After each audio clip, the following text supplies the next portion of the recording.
Like I quickly like learned like the like basics of the game, and then I just like quickly developed like a few different strategies that work through gold and plat, and then yeah, then I couldn't get higher than plat because there's too much information that I had to like get to improve in terms of like the time period I had. So the season ended and I was like platinum 3 or something. So But that's really good for like first starting out in ranked too.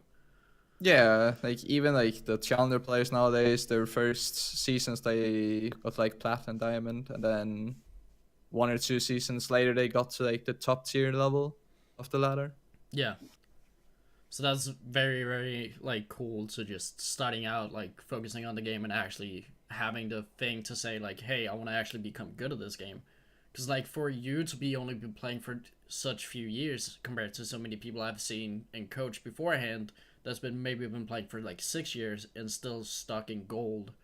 Yeah. That's like something that's been very like some people can just have it to just push forward and go for it compared like you just had it from the get go. I feel like, which I Yeah, I find mean, unique. yeah, I feel like to like some extent it's like talent. Like some people are just better at like different video games, but I feel like everyone can reach like a certain point, but I don't think everyone can get like top tier level. Like I've been mentioning it a couple of times on stream. I think that most people like if they just continuously play, like some people will get diamond in like a few hundred games, but some could probably get it at like 1,000 or 2,000 or 3,000 games. But I think everyone can hit like diamond unless they have like Yes, some kind of disability. I But any agree. higher than that, I feel like it has to be natural talent because there's so much going on. There's so many details, and like it's all about like being able to just multitask and like keep paying attention to the game and like the small details. Yeah, so I totally agree with that. I feel like everybody could get diamond if they really is determined enough to get the rank, but I don't feel like everybody can get masters and challenger Yeah. since that takes a certain dedication to the game, to learning like the deeper learning of the game compared to anything else. Sorry. Um that's definitely a thing I feel like too. That even if you're sitting now feeling like, okay, I'm harsh like silver, if you really like, we're living in an ocean of information. You do have the information to get to this certain point of being diamond. I would say. Yeah, like I've seen people like I've been playing on Smurfs and I've been playing like on rain accounts and I've seen people who don't really take like the correct like runes or masteries or like builds and stuff. Like there's so many like good websites out there where you basically just say copy and go. And since it's like competitive, you might as well just like take the best build. I know it's like the most fun thing, but like the fact is that higher elo is not all about having fun. Like, of course, it's more enjoyable when it's fun, but when you reach a certain point, you're basically so competitive that you're mainly focusing on winning, and you would rather like be more competitive and focus on winning than like having more fun. Yeah, exactly. That's where I see you have let's say normal games and then you have ranked. Yeah, exactly. Exactly. That's where it kind of puts off. Some people do enjoy like playing ranked a lot, and that makes sense. Um, and that's fair enough. But that doesn't mean that you should go into a ranked game and kind of troll. Of course. No, they're like two completely different like environments. Exactly. And solo queue for most part is like individual or like with one duo mate. And for normal games, it's more enjoyable with friends. I don't see or hear about that many people playing normals by themselves. Simply because that people would rather be like competitive by themselves than just like playing for fun by themselves. Like it's not as fun playing by yourself than playing with your friends, I would say. Yeah. Okay, so I feel like we should stay on topic here. So I kind of want to stay to what I have here. So I kind of want to know like how you got into streaming or like how do you hear about Twitch and stuff like that. So like how does everything like come about for you? So yeah, I've been streaming for just over 2 years, and it actually started off. I had a laptop that I was playing on while I was studying, and then I got a new laptop, which was a gaming laptop, and I was trying to stream on it, because I was told that I could stream, and I looked into Twitch, which was the best platform, or the biggest platform, I would say. And then yeah, I just created an account, and then I started streaming with my friends in Danish, still streaming League.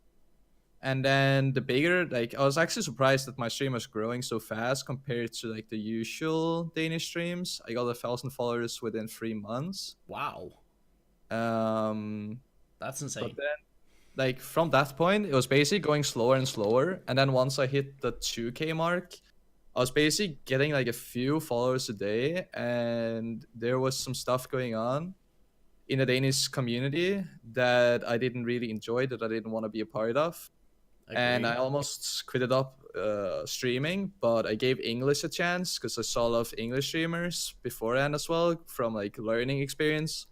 And I was like, I was reaching like a higher diamond level, and I was thinking that yeah, if I went English, I could go like global, and I could reach a bigger audience, and I could coach, and I could like show more of my skill level to a bigger audience. So I switched to English, and then from that point, it went insanely fast. I was like 20 to 40 viewers in Danish, which was like top tier for Danish streamers. But if you compare it to the English Yeah. league section, it's like nothing. Hmm. But I instantly got to like 100 viewers, and then I got to 200. I got 1,000 followers basically a month almost. Um, Searched for partnership, and yeah, I got all that in like 3 months from switching from Danish to English. That is So very, very impressive. yeah, I've definitely been lucky, but I've also been like networking a lot. I've been duo queuing. I've been asking like Hmm. a lot of people if they want a duo or do a stream or something.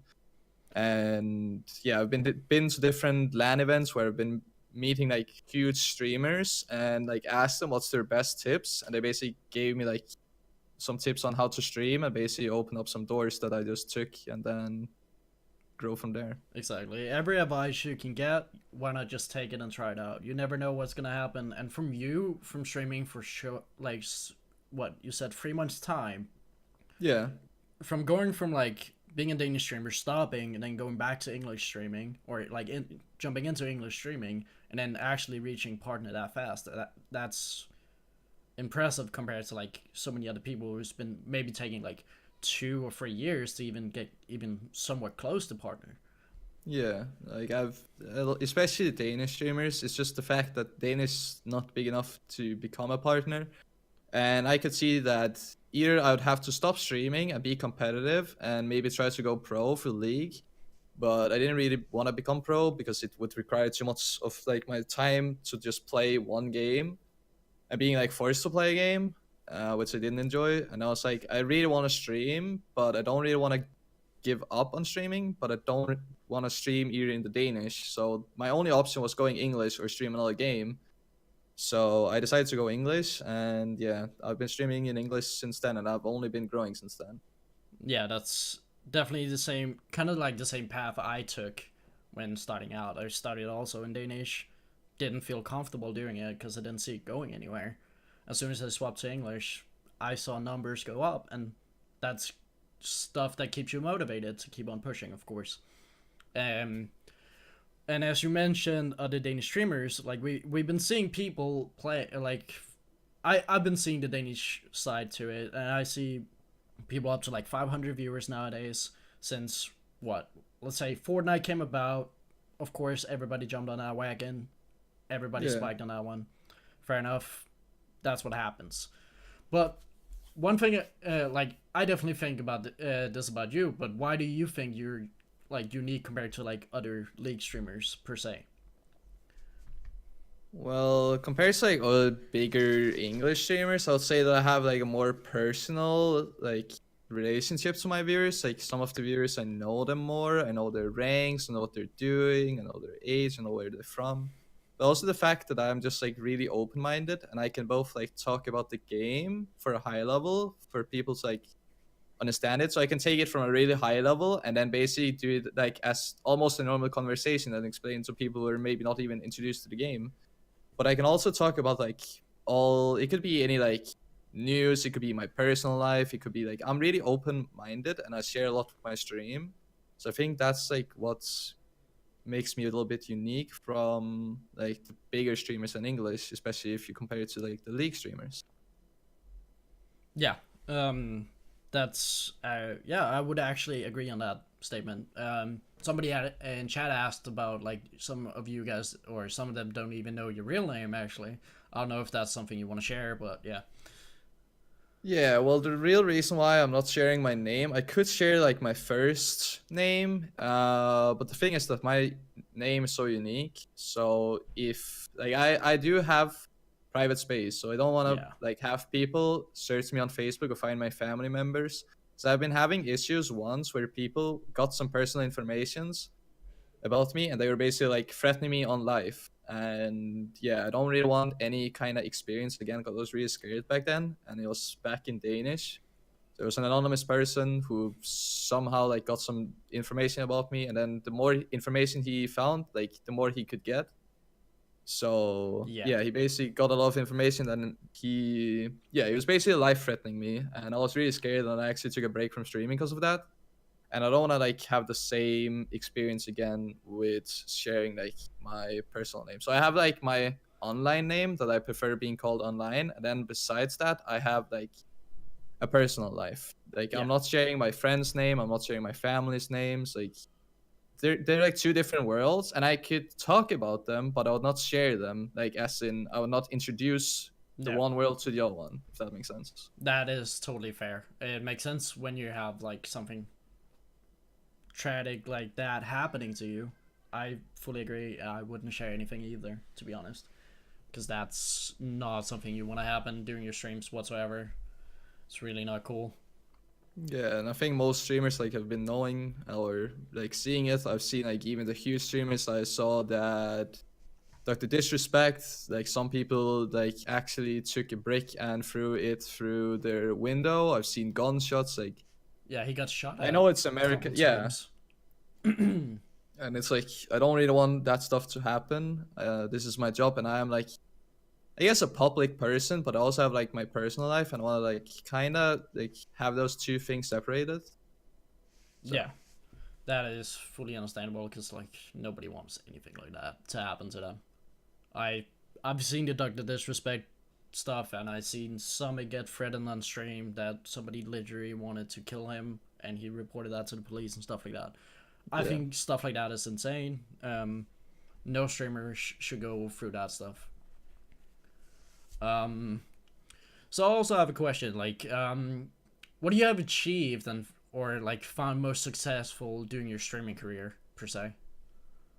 I've definitely reached out to people that I would never meet like if I didn't stream. I've been meeting so many different people. I've been knowing about so much stuff. Every time I stream, I learn more like culture stuff because I have like this personal kind of relationship with my viewers, so I know like where they're from, so I know like more cultural stuff than what I usually would like basically learn. But what I've achieved, like of course achieved like partnership with Twitch, which is really cool. But I think the most successful thing is just the fact that I have a community that I love, and basically like my dream job, I'm capable of doing it only because I created my audience that supports me. So that's probably like the biggest success in my streaming career.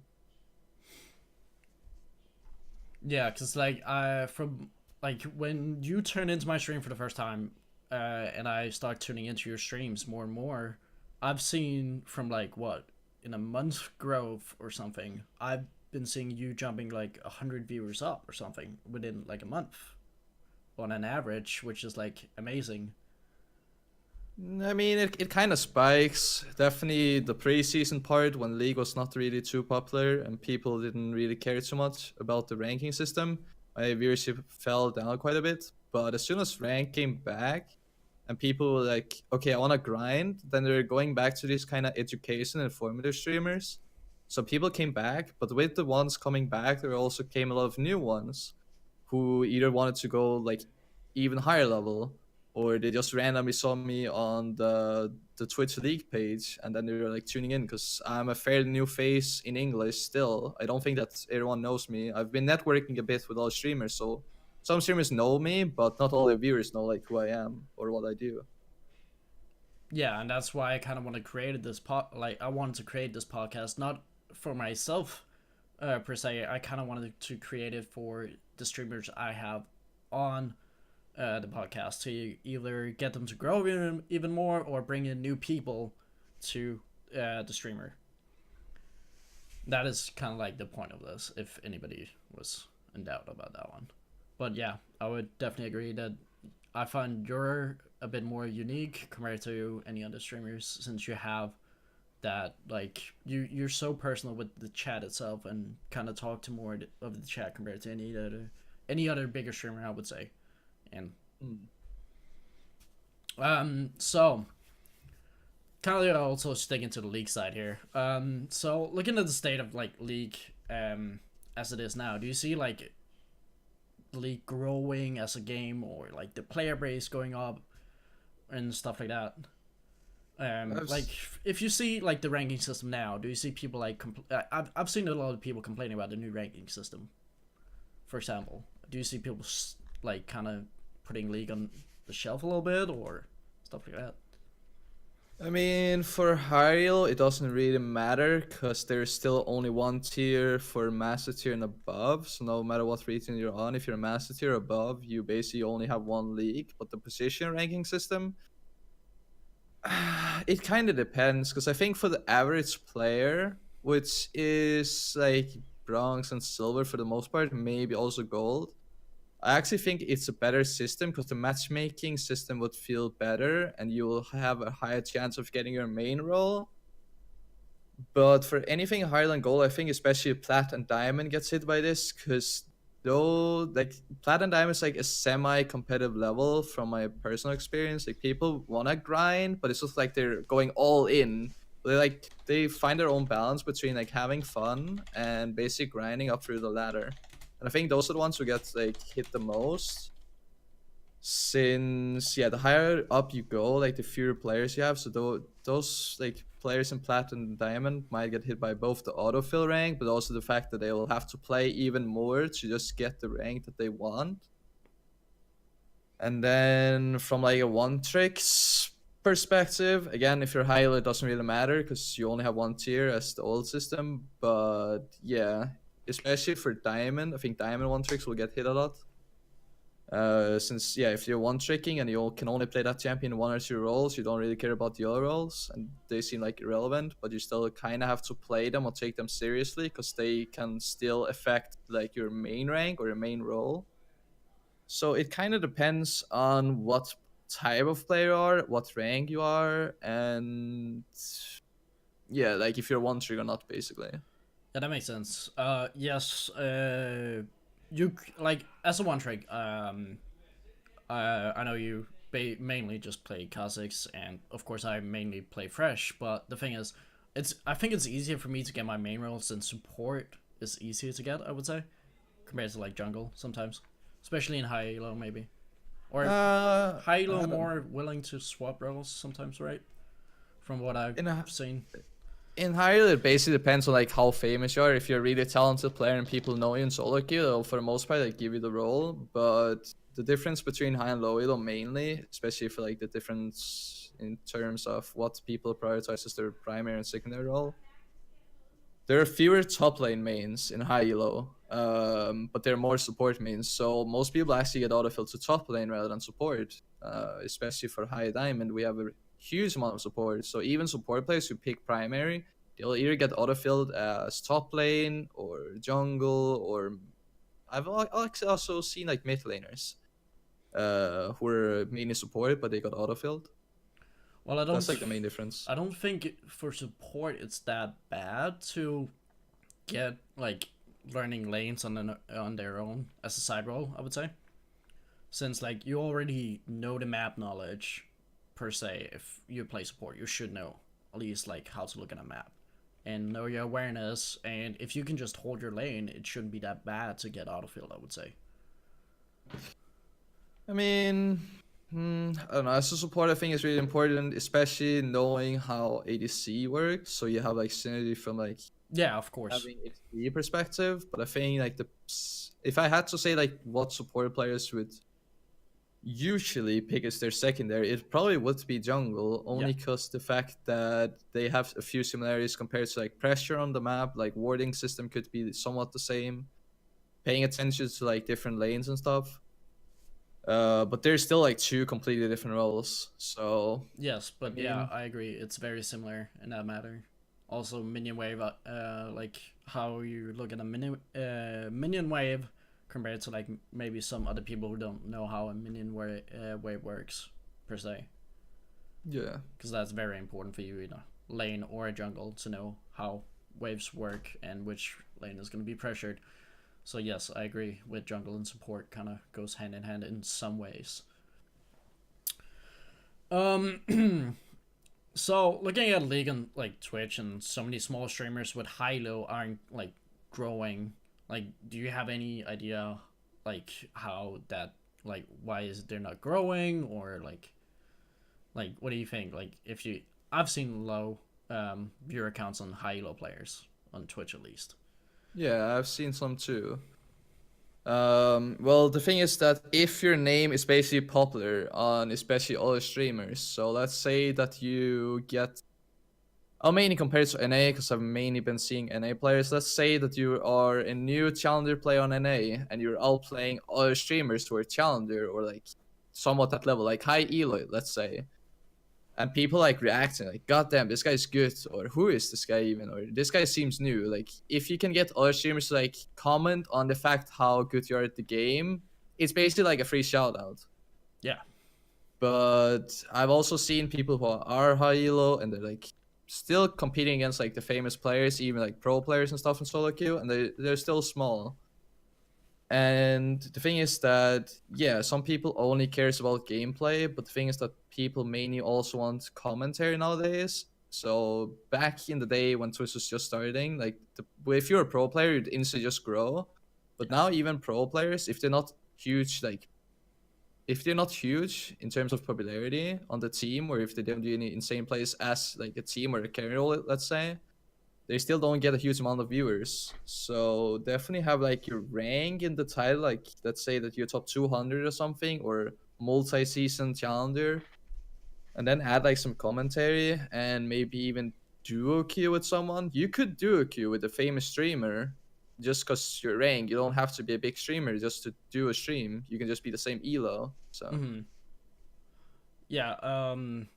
To add on top of that one, yeah, like that's kind of like going back to where we like what we were talking about earlier about like networking, um yeah, basically. And if there's anybody in chat that's thinking, okay, I could actually become like a big streamer myself if I do this, but it's like networking is pretty much the key to Twitch.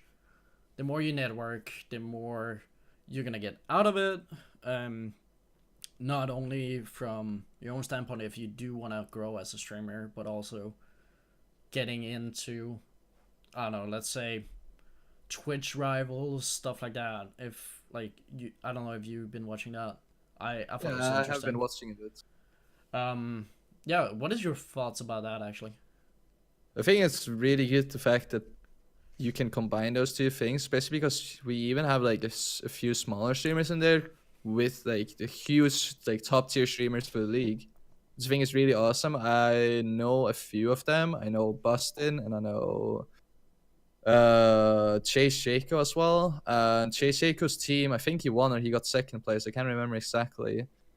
But he basically he got from like he was averaging like a 300 400 viewers, and after Twitch rivals he's now averaging like 800. So he basically grew like the double only because of Twitch rivals, because he was playing with like bigger streamers and he even won the tournament, and that just gave him so much hype that his stream is just like a whole new level now. Like Mm-hmm. he reached the next step only because of playing Twitch rivals.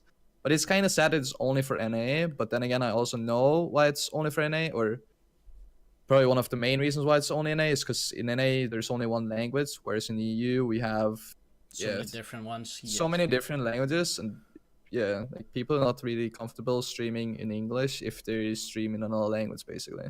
Yeah, exactly. That makes sense.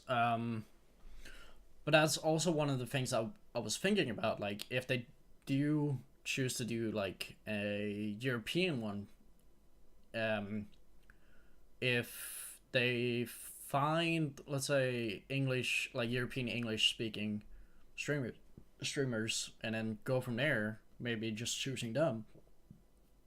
if that could be a thing to do. I'm not sure if that would be fair.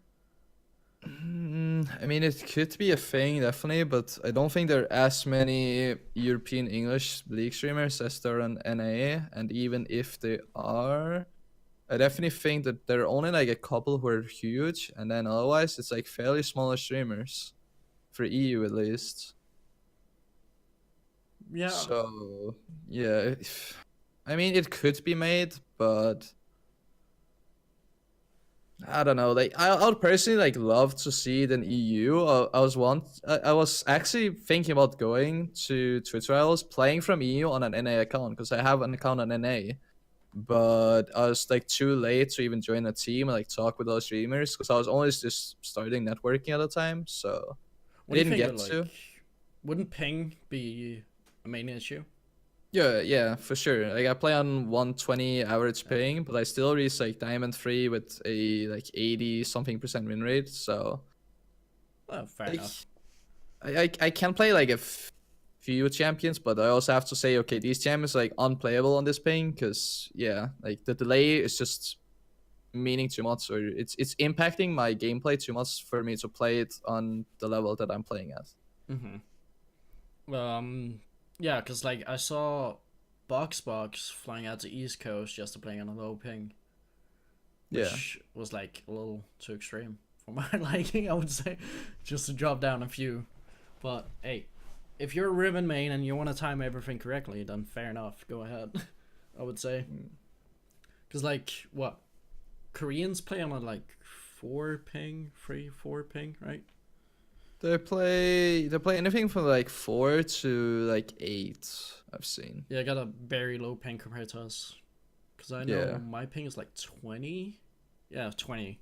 Yeah, mine is like mid 20s as well for EU. Yeah, which is I think 20 is really good. But Yeah, I can't feel anything but like low 60. I don't, or they're like small impacts. I've been playing on 20. I've been playing on 40 when I like changed network. And 20 feels a little bit better, but it's not like it's unplayable playing on 40 or even like 60 ping. I think it's doable to reach like at least diamond level with 60 ping at least. oh yeah, without a doubt. That's why I'm like surprised when I see people in solo queue complaining about like a 50 ping or something like that. I'm like, okay, 50 should be doable, I would say, but that's It might like means that you're not supposed to play like the most mechanical intense champions, but you're Yeah. only like removing like 5% of the champion pool of league. So I wouldn't say that you have any issues playing no, on 50. exactly. That's also what I kind of had in mind about it. So also a little bit of like how League is right now, since we had this what League has been the top stream game on Twitch for like how many years? 6 years now. I don't even know. Like since I started playing League, that's like 4 years at least, but I don't know anything before that. I'm pretty sure it's been 6 years where League of Legends has been the most streamed game on Twitch, and then right below that has been Counter Strike. But of course, during 2018, Fortnite had its takeover, and I've been seeing that die down. Do you see? But I still see Fortnite up top. Do you see League coming back on top again as the most viewed and streamed game on Twitch? If it's the most viewed, I mean, League is completely different from CS:GO and from Fortnite, but I've seen a few streamers who usually play another game. We recently saw this guy's Toast going from Hearthstone to League. We've seen Pokimane going from Fortnite back to League, but he still streams Fortnite. And we have seen Ponyhoff going from PUBG to League. And of course, their view count drops by like a 60%, even like sometimes 70. But it's still like when we're up in these numbers, they can basically introduce the game to like a few thousand people at a time. And League is still growing, but there are also a few streamers who, like, decide to quit, and also like YouTubers. I've seen more and more YouTubers quit because of the current state of League. And I feel like League has to do some more updated stuff, because when you compare League to Fortnite. Like Fortnite, the game pace is faster, the updates are faster, so it basically pressures Riot Games to do something about League that makes the game faster, more enjoyable, and more like updated and like feels fresh and new, which is kind of cool with the new changes that they're doing. Like the new rank system. I mean, there's pros and cons of it, but at least they're trying. Releasing new champions as well, like releasing new events. Like they even just mentioned on their YouTube, like what's their plans for 2019. So Mm-hmm. Yeah, that's kind of like the idea I had too. With like them introducing new game modes like Nexus Splits, which I found really enjoyable for the first time compared to any other like featured game mode they had beforehand. Because I don't enjoy or random Earth. I don't. I want to pick my own champion. yeah, I mean, problem with Earth is that people are always hyped for it, but for some reason, people actually like more people leave the game than people like tune back to the game whenever they do Earth. But I don't actually know why. But they like made a video about it, like explaining why there are more people leaving the game just after they released All Random Earth again, compared to new players joining, coming back to Earth, even though it's so hyped up. Like more people like leave the game.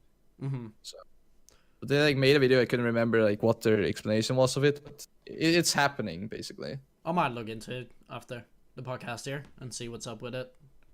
Because that seems kind of interesting. I haven't heard about that one yet. So I feel like we should talk about like the competitive scene too. When it comes to the league. So there's been a lot of roster changes during this year. Also we have LEC now. Before it was like EULCS. Yeah. But yeah, a lot of roster changes. Is there anything particular you find interesting that could been better or worse compared to like NALCS or the EU League? Is there any roster changes you think that's been a major downside or up, I guess? I mean, I've only seen like a couple of the roster changes, and I especially think for NA the fact that 100 Thieves took in, who was it? Oh, what's his name? It's not Uzi. Wait, who is it? It's Bang. Yeah, They Bang. picked up Bang from Korea, playing with Apromu, and I don't really have any inside info, of course, about it. And I think they know more about what they're changing and what they're doing. But I think that was a really interesting move, moving a Korean player to NA. I know that move have been done beforehand, especially with Rush recently as well, who joined for Cloud9 for a season or a split. I can't remember. Yeah, because And Cloud9 is now Licorice, Svenskeren, Nesquik, Sneaky, and Cecil. yeah, I think it was last season or 2 seasons ago. But also like Huni going to Fnatic, and then he was playing for, I can't remember who it was. It was also an 18. Playing for Clutch Gaming now. Yeah, but he was playing. Oh, he was playing for Echo Fox, I think. Yeah, as Echo well. Fox beforehand. Yeah. Yeah. So the move of Koreans moving to EU or NA teams, it's always like surprising me. But I've seen it a couple of times now, but it still surprised me for some reason. But the results are like kinda interesting whenever like a Korean player joins a new or like somewhat stabilized roster for either an EU or NA team. But other than that, there are not any like major changes that I was like, wow, this surprised me a lot, basically. Yeah. I don't know. I was kind of looking at TSM a little bit too, since they didn't have like the biggest time of their 2018. To be honest, it was kind of like a little bit of a downside to them. Yeah. So seeing them making a comeback during the first weekend was quite nice to see. Even though like second weekend was kind of flop for them on that one. Like the Yeah, they first... picked up Smoothie, I can see, and Acadian, and oh yeah, Broken Blade he's like the solo queue player, right? He's picked Yeah. up solo queue, not from a team or academy team or something. He was a streamer, solo queue player that basically was insane. I think he had a little bit of amateur league. I think he's been playing in beforehand, and Hmm. then got picked up and by a scout, I would say. Yeah. But I've been spying on him a little bit and seeing like how his playstyle has been throughout like his solo queue before he joined TSM. Cause he's been in the EU scene for a little bit too, and he actually got some talent, but throughout their games too. What I saw last weekend, it wasn't the most impressive stuff coming out from Team Synergy. But since it's a new roster, like three new guys on the team actually, then it's very interesting that they kind of work out in some ways, but kind of don't. Yeah, I feel like whenever they do like major, bigger changes, I don't think it's like gonna be stable until at least like maybe like a few weeks into a split. I know that they're screaming a lot, but they need to like stabilize. Like they need to try out different things. So even though they're trying out one thing in scrims, even though it might work, they still like try out more stuff. So I think they need some time before any like stable, basically like performances are on the table. But yeah, it's like interesting seeing like these bigger changes. But I feel like I don't know, it's kind of unpredictable how it will go basically. Mm-hmm. There was also a lot with Caps swapping from Fnatic to G2. Oh Um, yeah. that was like a big change too, which I was like, okay, I kind of saw it coming, but kind of didn't in a way too, since G2 has been one of the dominating teams in EU for a little while too, with Fnatic too. So I don't think it's a big change for Fnatic, but it's still a loss in a way, I would say. Hmm.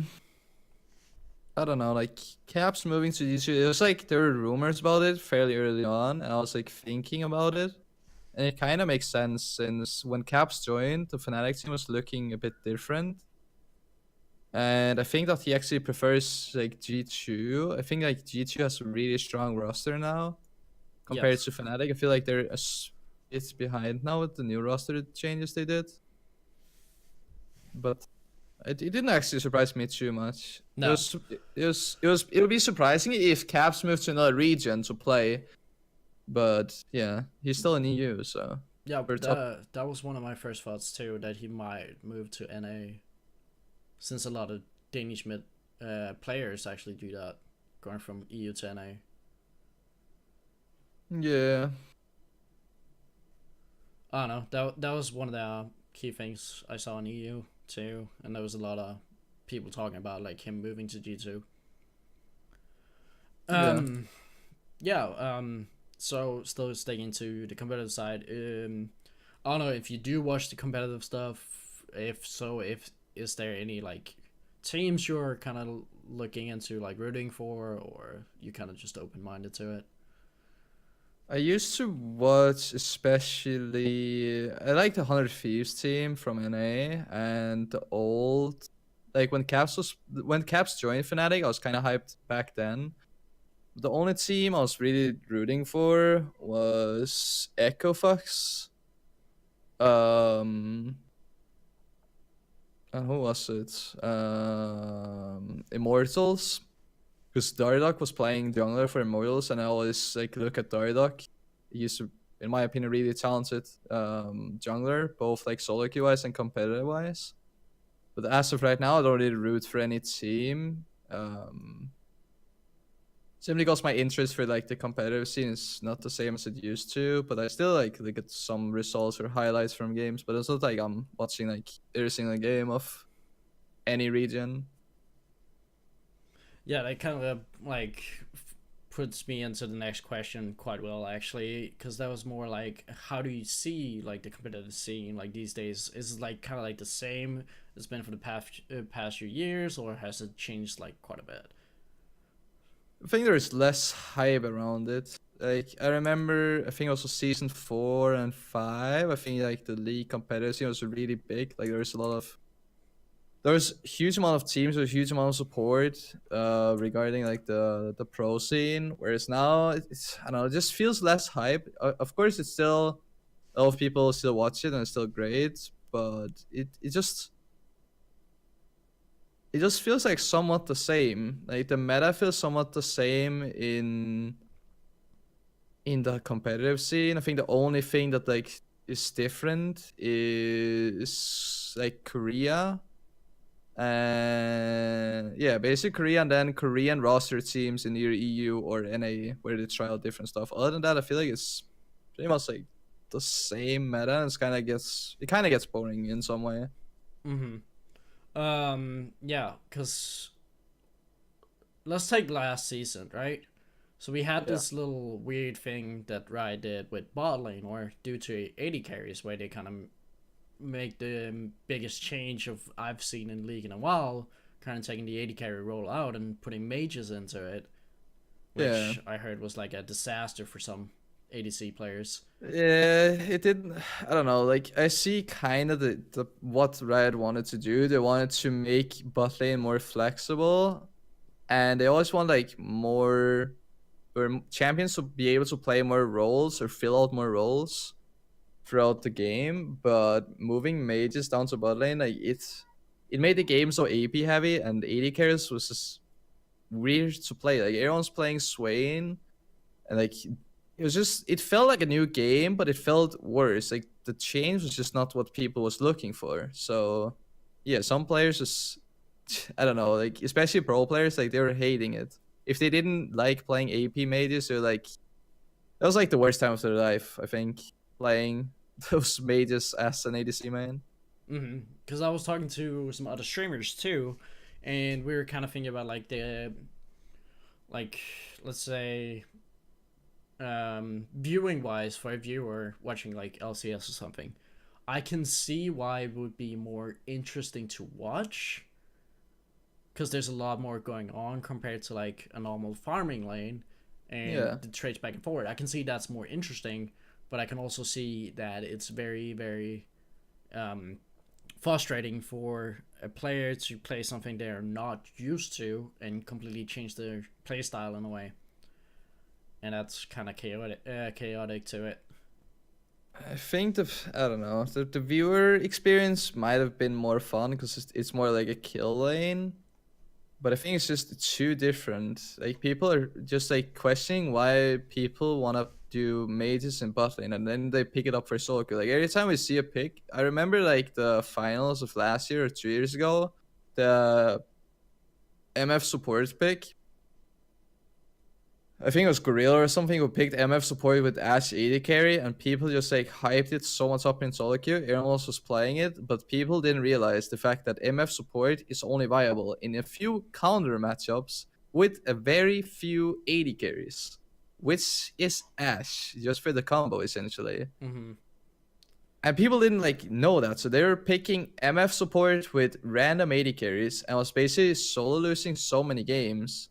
And even if they won, like people, it's not like if you win as MF support, it's not like it's actually good. But people is just like, well, I won 6 games with this, so it's actually broken. No, it might as well just been like the fact that solo queue is basically the team who plays the better basically wins.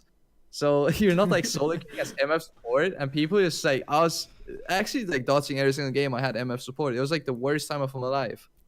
I've actually seen it recently in some of my solo queue games where I'm like, are people actually trying to bring this back, or is this just a joke pick? Because like, I don't know, they have no pressure in bot lane, I would say, because it was like what an MF Tristana, MF Lucian. I don't see the combo working out that well.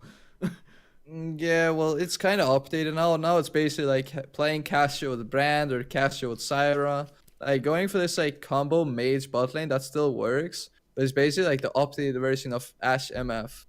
And yeah, it's just bad. Like whenever like people look up to pro players and whatever they pick the same for solo queue and try to play the same. But the thing is that it's competitive, like LCS and solo queue are like two completely different things. Like you don't do the same picks, you don't do the same builds, you don't do the same play styles. simply because that in competitive is more slow and calculated, and yeah, it's basically more like kind of counter moving your opponents as a team and moving as a team. Whereas in solo queue, it's all about just getting fed, getting Baron, pushes a team, and then win. So it's like you can't really pick things from solo queue and do it in competitive, and vice versa. You can't do competitive picks in solo queue. No, I agree. Yes, I do believe still meta picks are viable to go for, even though it's Yeah. competitive or, of course, solo queue. I feel like that's the way you should play the game, and kind of stick to that compared to taking off meta picks and bringing it into solo queue, which you don't feel that comfortable on. I would say. Yeah. Well, I don't know. At least for jungle, like the most popular pick, especially for LCK, is the Olaf pick, and everyone's like hyping up the full yeah. tank, like support Olaf, and people are thinking that it's good for solo queue, but people don't actually realize that Olaf is only good in early game, where Yes. you can force with your team and you can do stuff like if you have the communication, then yes, Olaf is really good, but in solo queue you don't have that. So you're never gonna be like useful if you do redemption Olaf. Like it's so bad, and yeah, people just need to realize that it's two different like environments, and they don't like offer anything to either tables. Like there's two different things, and they should stay like that. They're just ready to run it down mid as Olaf redemption. Yeah, I don't know. The Galio pick is good for solo queue as well, but I don't know. Like some meta picks are good in solo queue and competitive because they're just insanely broken. Also, like assassins as well. Like Kha'Zix can be picked pro play, but again, if you play Kha'Zix competitively, it's not the same as you do in solo queue. Even like Kyle and Loido Kha'Zix is two. Like it feels like it's two different champions playing. I would agree, yeah. Seeing that, yes. Because people have different mindsets, like due to rank, and where their focus is on the map, where to apply their map pressure, I would say. Yeah. Um, Well, it's just everything. Like anything from like runes to build to playstyle, everything's completely different from yes. like high elo and low elo. And there's like competitive is like a completely different thing. It's like a third thing. Yeah, exactly. Even though you're high elo, then you can take, like, yes, of course, competitively, like as a pro player, there is a skill gap in between that, and that's back to our talk about like the change from diamond to masters and up towards challenger. There's a skill gap, and it's very like you can see the skill gap in between those two things. Yeah, clearly. Like even like high and low diamond, there's like huge differences, but also like D1 and challenger. But when you have those few amount of players, like the matchmaking is just so unbalanced for high elo, and it will always be unless like there be more players who actually like do the entire grind throughout like low elo to high elo. But there are not that many new people doing it. It's pretty much the same people and then like a few people dropping. So each season is like less players. Mm-hmm. Or even if it's more players or accounts, then it's basically just like Smurf accounts. Like there are like people with 5 challenger accounts or 5 master tier accounts. Like Yeah, those goddamn. there's the Turkish guy who had like 1,500 LP in like in challenger or something like that. Yeah, Over there are like like a a couple few. accounts. Yeah, that's quite insane too. I mean, Um, here we have Magic Felix. He was like rank 1, 1400 LP, but he was like top 5 challenge, or he was top 10 challenger with 5 challenger accounts. Like, mm-hmm. Like, okay, fair enough. You beat us all, right? yeah, it was like a completely, it was a joke. Because the thing is that the highest player in challenger is basically how the matchmaking works and like the LP grind works. Like, the more Mm. LP, the highest like challenger is. So let's say we have a 1400 LP challenger. That means that every other challenger player should, in theory, be able to hit 1400 LP. So the basically the highest like gap in LP there is between rank 1 and rank 2 and the rest of the ladder. The less LP anyone below 1400 LP will get. So people would get like so low amount of LP, whereas rank 1 he would get like 20, 30 LP per win simply because he was way higher than anyone else. Mm. I don't know. I personally think it's insane that you can get to that point. Like your win rate has to be like an 80% win ratio or something like that, like to even like accomplish such things. Yeah, Magic had like 80% win rate usually in like his past recent 20 games. But even like now, Korea's like, I think rank 1 Korea had, last time I checked, was like a 12 hours time. He had 1300 LP. And then if you compare it to NA and EU, it's like 800 for EU and it's 700 for NA. Yeah, I think So you if you talked about it combine EU and yesterday. NA, what? I think you talked about it yesterday or something. Yeah. Yeah. It was like insane. Yeah, it's like, yeah, I don't know. Korea is on another level, I would say. Yeah, On I don't know. compared to League, I don't know. But yeah, definitely for sure. Some players are like they do impress me with how they can like climb in certain ways, but I think it mostly comes down to how consistent are you as a player, and Yeah. how do you control tilt, because Yeah. everybody gets tilted at some point, or at least burned out on playing the game for a little while. Yeah, it's all about like consistency, like having a consistent gameplay and game plan always, and then mental wise, like never tilt and never give up.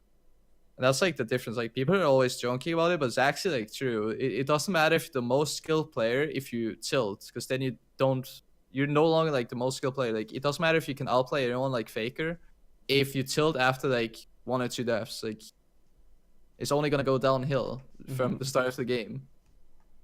And that's what you see a lot. I would say, like, everybody sees that a lot. If you keep on losing your lane, not everyone is going to be like, okay, what can I do to bring myself back in this game? Yeah, I mean, I've seen the race quitters, even like high low people being like, well, if I don't get a gang, like I'm just gonna like race quit the game and go on a new account, like.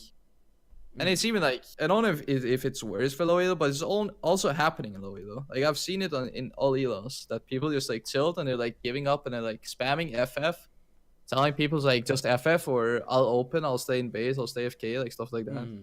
I think it happens more in low elo maybe compared to high elo. I mean, I think low elo more willing to tilt more and give up easier than high elo. I have like there are a few players in high elo who just give up like after first blood. Like they're actually just like they just open the game and they don't want to play it. I've seen that in Korea too. Yeah. It's like first blood, whatever. The thing is that when people get like a lead in high elo, they usually like know how to like end the game. So Exactly. people like I don't want to like play a game that I know that my opponents are gonna end in 20 minutes because we like just play poorly in like 5 minutes. Yeah. Yeah, So. a lot of people know how to snowball instantly from just that one kill. Yeah, exactly. And that's probably why many solo queue players tend to just give up and say, I don't want to do this. I don't want to play this game. Yeah.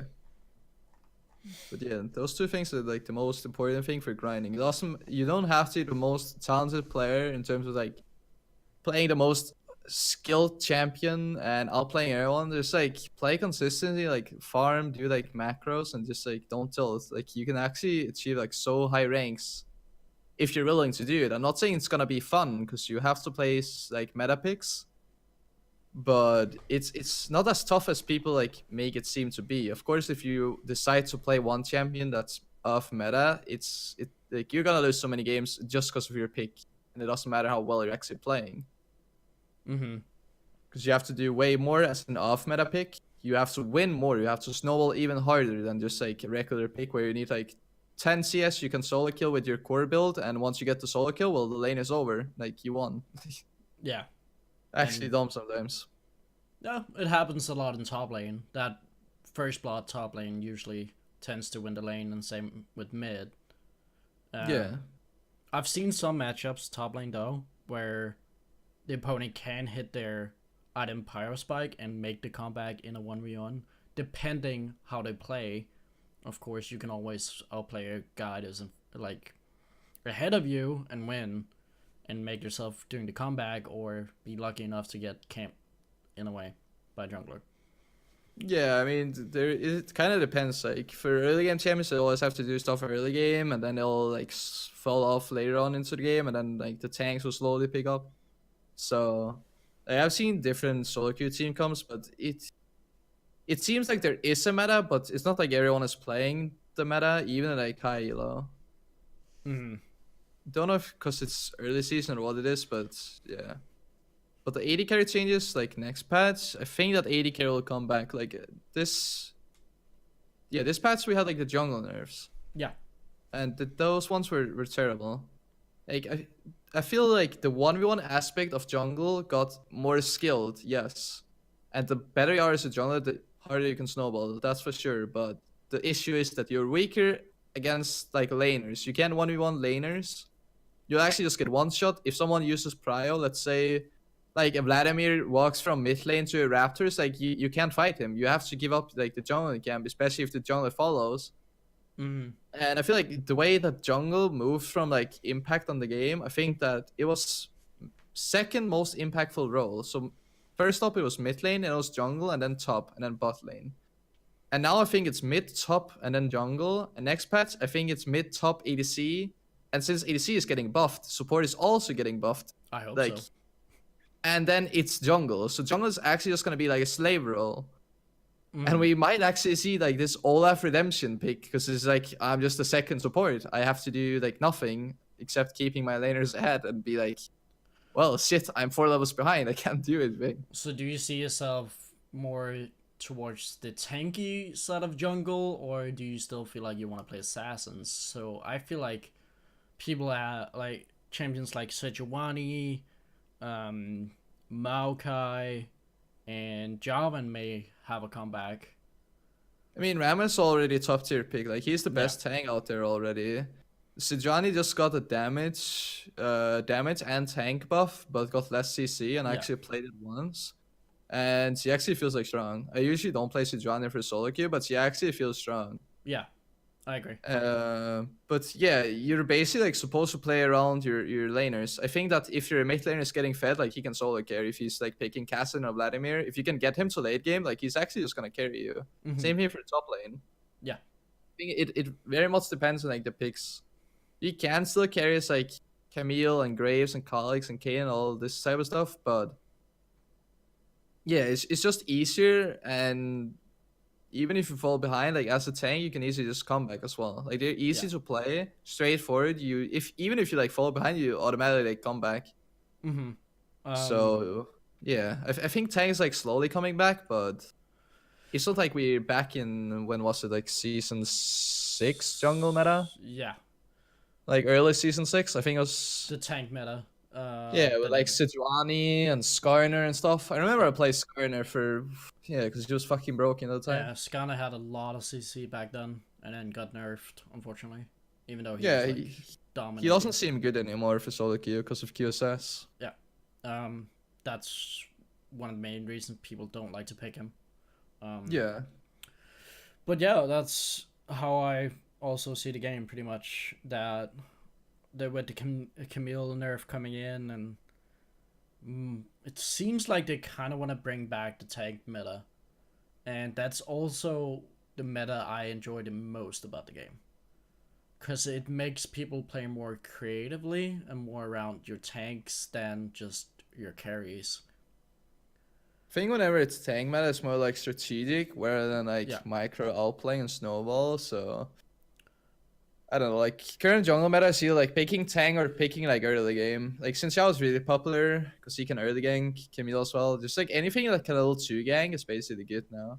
Mm-hmm. Like those are the best junglers. And then we have like Kartus, like that gem is like something else.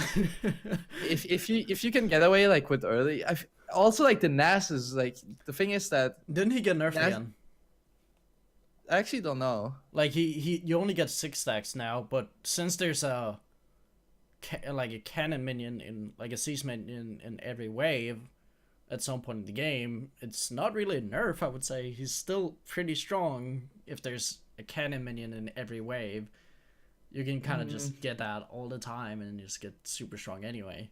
I mean, for Lord, I think like the Nasus jungle thing was really strong because people didn't call on jungle and they didn't like actually know that okay, Nasus weak early game. I can just like run him over level 2 and 3 at Skullcrap or his opposite buff. Whereas in Hilo, people knew that, so that's why he wasn't popular. Or he wasn't popular. But the thing is, for Kartus, it doesn't matter if you're 0 and 10. you just press R and 70% of like your AD carry's HP is just like gone. And you're like, well, okay then. Yeah, the thing is, the AFK and run it down mid and just like you, as you want as Sarcophagus, you want to die because you get unlimited mana and you can ult and just keep Yeah. queuing people, so you can just keep dealing damage in team fights. So you don't care if you're feeding, since it's not gonna do anything.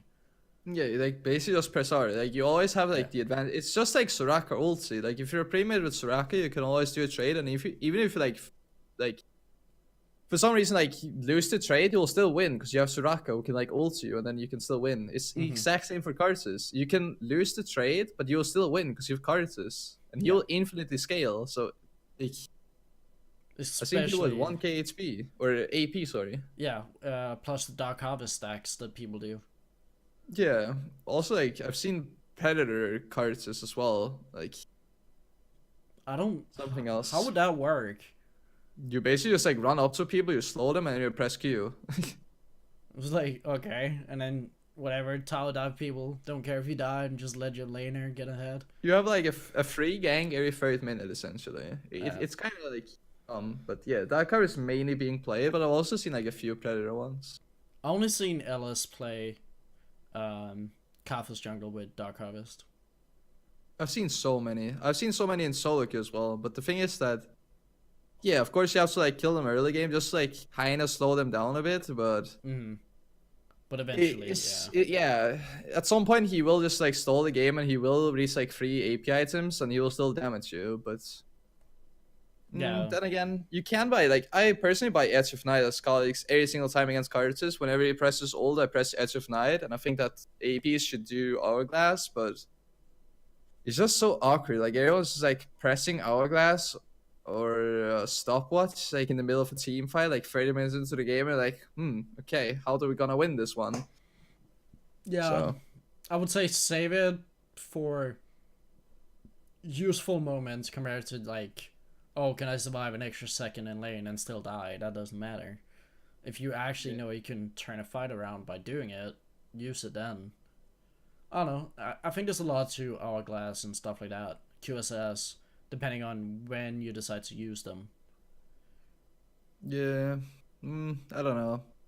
The same for Malzahar. Like Malzahar is still a popular pick, and I still think that it's just like buying QSS. Even like Zoe, like most of these like champions, they seem obnoxious, but they're like counter items. But for some reason, it doesn't matter that they're counter items. They still feel like so oppressive to play against. Yeah, but it's also because they have the like Zoe has the constant burst.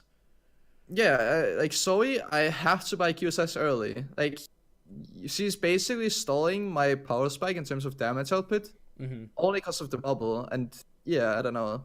I hope they kind of nerf her, but the reason like champions that Riot released, I feel like they're impossible to balance out. Like Neeko, Silas, Zoe, like these champions are just way too oppressive in some elos. And it's always like higher elos where they're oppressive, like loyal. Like, how does this champion even work? I've seen Silas get extremely fit to the point where he could be a quarter HP and then use his W and get full HP and like this. Where I'm just like, people heal for like 400, like level 9. Yeah, it's disgusting how much it heals, and I think it's more a loss if people play Alistar against Silas. Yeah, but also it's not even like tank supporters are not even existing anymore. They're like AP and there's Ardent. And tank, I don't know, like who even plays tank anymore? Exactly. Braum got nerfed, Alistar got nerfed. Even like fresh players, they don't even play fresh anymore because Ardent is just too good again. Yep, it sucks. Trust me. That's why I've been playing a lot of Soraka and Janna lately. But I don't... Yeah. It's easy to play. You don't feel rewarded because it's so easy. And that's why I don't like that meta about the Arden. I don't know. I don't know. I want the skill, personally. I want skill-based champions because there's a high risk, high reward coming to, like, for playing those sort of champions compared to, like, just getting everything handed to you for free. That's just how I see it personally, but yeah. it depends on who it is, I guess, and what they mean.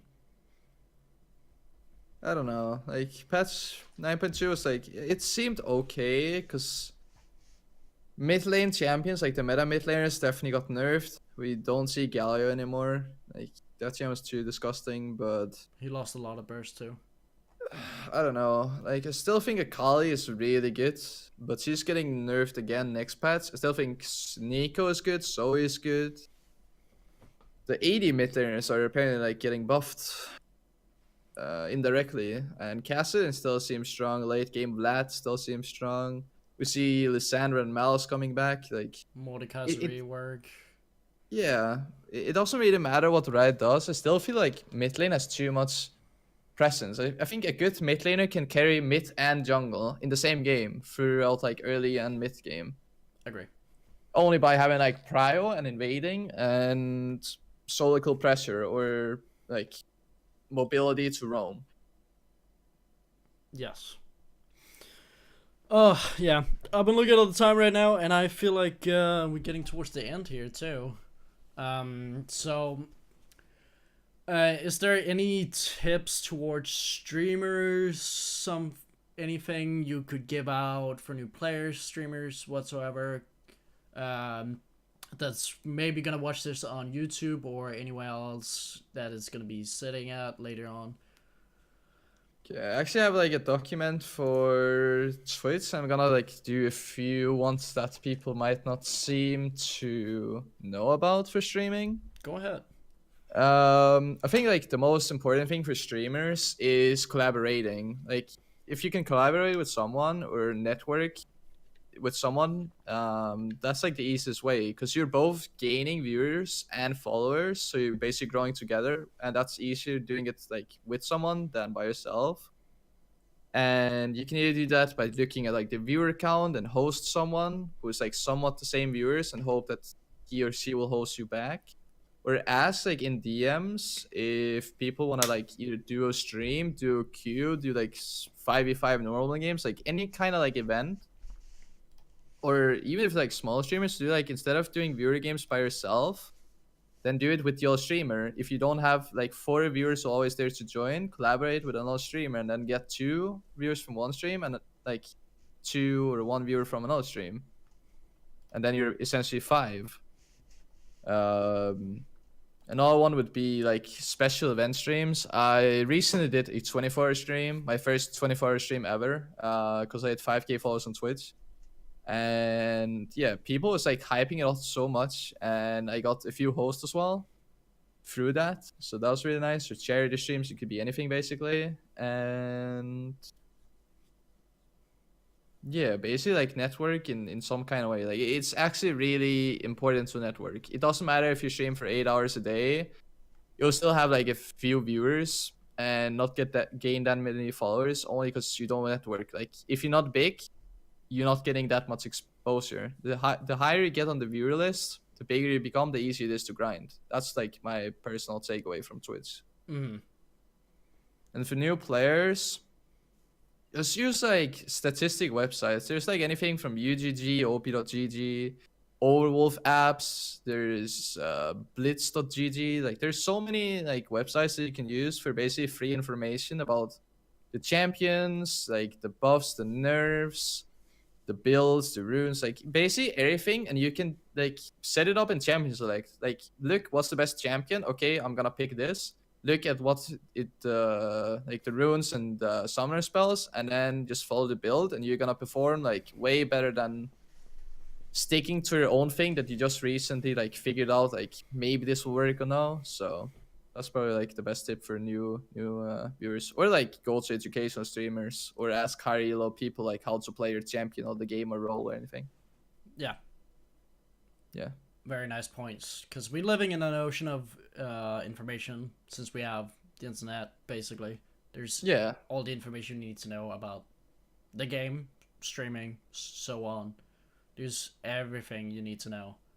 So. Yeah, in different like platforms, in different like it could be audio wise, it could be like vision wise, it could be anything. Like there's so many ways of like gaining the information basically. Exactly. Well, thank you so much for being on the podcast. I found everything very, very interesting, and I think we've been talking about a lot of good topics. Um, I appreciate a lot of you, like, you actually want to be on this. I was kind of surprised that you said yes to this. Yeah, sure. I want to try this out. Like, I saw someone else do it, and I'm glad to be here. And yeah, I this is my first time doing this on my own, and I was kind of scared to jumping into it because I didn't know how it's gonna go. But I think it came out kind of fluently in a way. Of course, I still personally have some things I want to work on, um, to improve myself in this kind of thing, I would say. But I appreciate you want to be on this, and if you guys haven't followed Kami already or don't know who he is by now, I would be very surprised. But yeah, here's the his Twitter and his Twitch link. I would highly recommend you guys going in and throwing him a follow everywhere you can. It will be in the link of the description on YouTube too, so right down below you guys can click on every single link. That would be his Twitter, of course, Twitch, and Instagram too. I would be linking that too, so you guys can go ahead and follow him. I would appreciate that a lot. And yeah, thank you guys for watching, and I guess we see you guys another time for another podcast.